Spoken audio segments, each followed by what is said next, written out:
ప్రజాపాలన ప్రగతి ప్రణాళిక భాగంగా ఆనరేబుల్ ముఖ్యమంత్రి గారు 6th మార్చ్ నుంచి 12th జూన్ వరకు ప్రత్యేకంగా 99 డేస్ యాక్షన్ ప్లాన్ కిందికి 10 థీమ్లు కిందికి 10 విభాగాల ద్వారా కార్యక్రమాలు ప్రారంభించారు.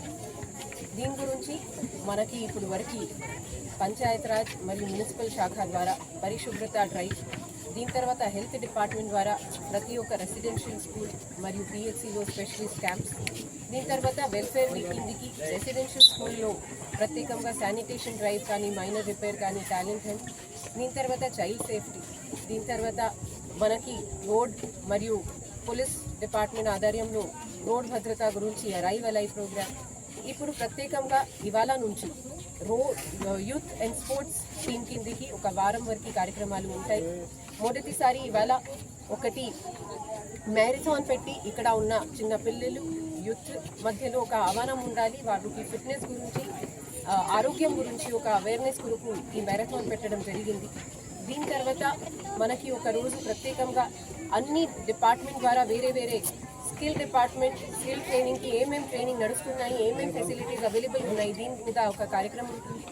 దీని తర్వాత మన దగ్గర ఉన్న టూరిస్ట్ స్పాట్స్ను స్పెషల్ శానిటేషన్ డ్రైవ్ పెట్టి వాళ్ళ మీద కూడా ఆహ్వానం జనరేట్ చేస్తూ ఉంటారు.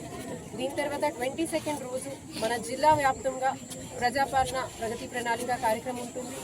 నెక్స్ట్ డే ఒక పెద్ద స్థాయి స్థాయిలో జాబ్ మేళా పెడుతున్నాము. దీనిలో మనకి ఉమ్మడి కరీంనగర్ జిల్లా నుంచి ఉన్న అన్ని కంపెనీస్ కానీ ఫ్యాక్టరీస్ కానీ ఎంప్లాయర్స్కి పిలిపించి ఇక్కడ ఉన్న ఎలిజిబుల్ యూత్స్కి వాళ్ళతో టైఅప్ చేసి ఎంప్లాయ్మెంట్ జనరేషన్ కొరకు కూడా ప్రయత్నం చేస్తూ ఉంటాము.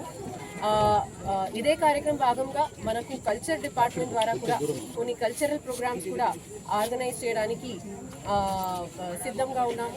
ఈ వారంలో ఉన్న ప్రతి ఒక్క కార్యక్రమంలో ఇక్కడ మన జిల్లాలో ఉన్న యువకులు, కిషోరీలు, స్టూడెంట్స్ పెద్ద స్థాయి స్థాయిలో పార్టిసిపేట్ చేయాలి, ఈ కార్యక్రమం విజయవంతంగా చేయాలి. ఇదే మీ ద్వారా వాళ్ళు అందరితో విజ్ఞప్తి చేస్తున్నాను, కోరుతున్నాను. ధన్యవాదాలు.